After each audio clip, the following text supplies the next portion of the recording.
రాజ్యమేది లేదు గాని రాణిలాగా చూసుకుంటా, కోట కట్టలేను గాని కళ్ళల్లో నిన్నే దాచుకుంటా.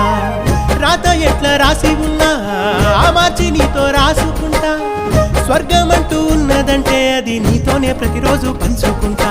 నిన్ను గన్న మీ నాన్న కన్నా అల్లారు ముద్దుగా సాదుకుంటా. నీకు కోపం వస్తే కొంత దూరం ఉంటా, నువ్వు గీత గీస్తే నేను దాటనంటా. కంట నీరు కంటి రెప్ప దాటకుండా కాటుకై కావలుంటా. రాంబాయి నీ మీద నాకు మనసాయనే.